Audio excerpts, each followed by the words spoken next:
کوم اوس موږ چینل نوی سبسکرایب کړئ په سبسکرایب بټن باندې کلیک وکړئ او د نویو ویډیوګانو د خبرتیا لپاره په آل باندې کلیک کړئ ترڅو د نویو ویډیوګانو د پورته کولو څخه باخبره اوسئ. که ویډیو مو خوښه شوه نو په لایک بټن باندې کلیک وکړئ او د نورو سره شریکولو لپاره په شیر بټن باندې کلیک وکړئ. تاسو کولی شئ چې ویډیو په بېلابېلو پروګرامونو کې د نورو سره شریکه کړئ او یا لینک کاپي کړئ چاته یې ولېږئ. کاپي باندې کلیک کړئ او لینک یې خپل ملګري ته یا د چا اړتیا وي هغې ته ولېږئ. اوس راځم چې څنګه موږ په انډیکس جوړولو باندې کار کوو یا کریټ انډیکس څنګه موږ کولی شو چې یو انډیکس جوړ کړو. خو د دې نه مخکې تاسو ویډیو باید وګورئ چې هغې کې د انډیکس په اړه باندې معرفت چې څو ټایپه انډیکس موږ لرو یا شاخص لرو په پوسټګرس سیکول سرور کې. پوسټګرس سیکول سرور چې دی دا بیټري انډیکس دا بای ډیفالت یعنی په عام شکل سره دا څه کې کارول کیږي. دا د څه شي لپاره استعمالیږي؟ دا د دې لپاره استعمالیږي چې مثال کله موږ بعضې عملیې کارو لکه کله کوئري ریټریو کوو نو د دې لپاره مثال لکه ایکوال مساوي علامه ګریټر دین لیس دین ګریټر یا ایکوال آردر بای رینج په دې کې دا څه کیږي زیاتره دې کې ډېر ښه کار کوي په دې عملیو کې. انډیکس چې د کوئري پرفارمنس زیاتوي یا تیزوي یا ښه کوي. مثال تاسو ډاټا ریټریو کوئ ډېر تیز ډاټا ریټریو کوي. په دې کې موږ کولی شو چې زیات کالمونه د یو څخه زیات کالمونه اضافه کړو. د دې محدودیت چې دی د 22 کالمو پورې دی. 22 د 22 نه تاسو زیات سوتونه یا ستونز یا کالمونه اضافه کولی نشئ یا فیلز اضافه کولی په دې کې نشئ. دی محدودیت دی. که چېرته تاسو د حد نه زیات انډیکس په یو ټیبل باندې اضافه کوئ دا د انزرټ اپډیټ ډیلیټ دا پروسه څه کوي ورو کوي یا سلو کوي. د دې محدودیت ته تاسو باید متوجه اوسئ چې د 22 نه تاسو 22 کلمونه یا ستونونه زیات تاسو دغه نشئ اضافه کولی فیلډونه یا کلمونه د یو انډیکس په دې باندې یو ځای یا کمپوز کولی نشئ. راځم دلته موږ یو ډیټابیس لرو په دې کې چې د سیلز ډیټابیس په نوم دی. په دې سکیما ته راځو. په سکیما کې مثال پبلک کې دلته موږ ټیبلز لرو چې مثال مختلف ټیبلونه دي یا مختلف جدولونه دي. په دې کې د آردرز جدول باندې موږ چک کوو انډیکس اضافه کوو په کوم کالم باندې په آردر آی ډي باندې کالم باندې موږ چک کوو انډیکس کریټ کوو. د انډیکس کریټ کول لپاره راځم اول کوئري ټولز په دې باندې کلیک کوم. په دې آیکون باندې دلته راځم دې ته په دې کې اول راځم کمانډ چې موږ څنګه د دې سنټکس درته در معرفي کوم چې موږ څنګه سنټکس دلته لرو. اول د دې سنټکس چې دی یا کمانډ چې دی ورته چې کریټ انډیکس مثال کله چې د کریټ انډیکس ولیکو لکه مخکې چې کریټ ډیټابیس کریټ ټیبل دا شی مو ویلې نو موږ دلته څه کوو کریټ انډیکس مثال دا څه شو یو کمانډ شو.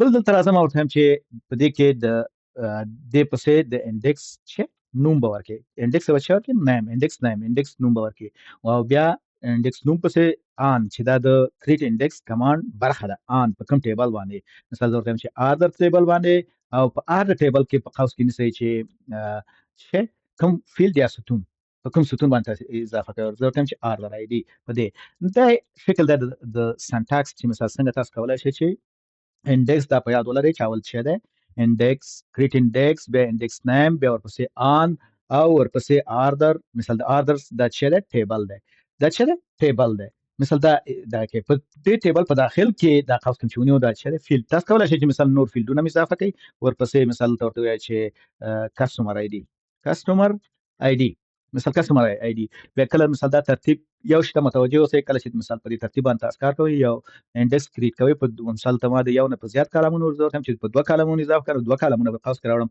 اول بیا مثال انډیکس پوسټګرس مثال دا دغه لري چې اول کم آردر کې تاسو کالمونه دلته ټایپ کړئ یا کېمښودو نو په هماغه آردر باندې څه کوئ سرچ کوئ لکه دا آردر آی ډي دا څه شو آردر آی ډي اول آردر آی ډي کې سرچ کوئ بیا څه کسټمر آی ډي.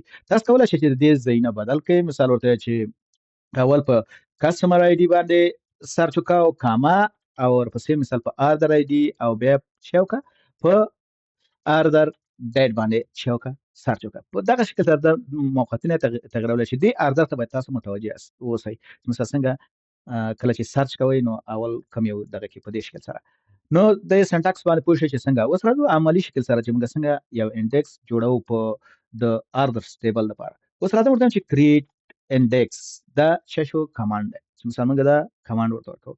زیاتره ستاندر شکل چې د آی ډي ایکس دا پریفکس یا مختاړی چې آی ډي ایکس دی دا مثال دې ته موږ ورکو د انډیکس نوم ته ورکو. انډیکس نوم مثلا اول مې آی ډي ایکس مثلا چې دا انډیکس ده، دا ابجیکټ چې دا د انډیکس ده، بیا ورته لیکم چې آردرز په آردر ټیبل باندې مثلا بیا ټیبل نوم او ورپسې مثلا د کالم نوم ورکو چې مثال شه ده آردر آی ډي.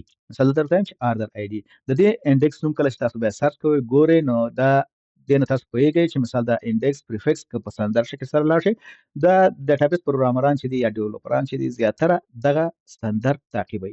مثال آی ډي ایکس آردر او آردرز آی ډي یعنی دلته ټیبل نوم او مثال دا پریفکس سره تاسو کولای شئ چې دا مهم نه ده چې مثلا ته دا شی ورته ورکړي، مثال آی ډي ایکس په دې فارمت کې خپل فارمت کې استعمال کړي، خو په دې فارمت باندې مثال هر څوک وي که دا ستاسو ډیټابیس بل څوک ګوري یا بل څوک پې کار کوي یا څوک پې تغیر راوړي نو هغوی پوهېږي چې مثال دا په دې آردر ټیبل باندې دغه دی. آردر پریفکس مختاړی ټیبل نوم او کالم نوم. تاسو کولای شئ که کسټمر وي بیا انډرسکور ورکړئ کسټمر ورته ولیکئ. نو په دې شکل سره تاسو کولای شئ چې دا دغه کړئ. اوس راځم ورته وایم چې ان د کریټ انډیکس کمانډ برخه ده.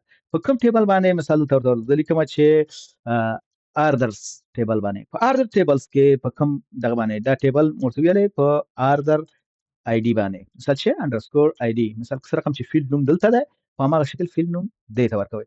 دا زه اوس څه لیکم ورته وایم چې کریټ. کله چې رن مې کړو دا دلته دا چک کوي دغه انډیکس وی الریډي ایگزیست. دا انډیکس چې ده شته ده په چیرته په دې ټیبل باندې دا انډیکس وی شته. دلته زه راځم اول دا انډیکس د منځه وړم. دلته ورته لیکم چې ډراپ انډیکس مثلا که ډراپ ټیبل نو په همدې شکل سره دا انډیکس چک کوم سلیکټ کوم ورته وایم چې دا د منځه ویسه مثال دا د منځه لاړ. اوس مثال دا بیا سلیکټ کوم ورته وایم چې رن. ګوره دا انډیکس څه شو جوړ شو په څومره مایکرو سیکنډ کې 501 مایکرو سیکنډ کې دا جوړ شو. اوس راځم دلته دا آردر ټیبل چک کوم ریفرش کوم. کله چې ریفرش کوم دلته راځم دې کې ګورم چې انډیکس مثال دا ګورئ دا انډیکس څه ده جوړ شوی دی. مثال کوم نوم چې تاسو دلته ورکړی دی هماغه نوم باندې دلته څه شو دا انډیکس جوړ شو. نو دا چې څنګه تاسو کولای شئ چې یو انډیکس په یو ټیبل باندې اضافه کړئ یا د ټیبل لپاره انډیکس جوړ کړئ. ډیره مننه چې دا ویډیو مو تر پایه پورې وکتله. که ویډیو مو خوښه شوه مهرباني وکړئ لایک یې کړئ او خپل نظر مو د کمنټس په برخه کې زموږ سره شریک کړئ. ستاسو ملاتړ موږ هڅوي چې نورې ګټورې مسلکي او تخنیکي ویډیوګانې هم درسره شریکې کړو.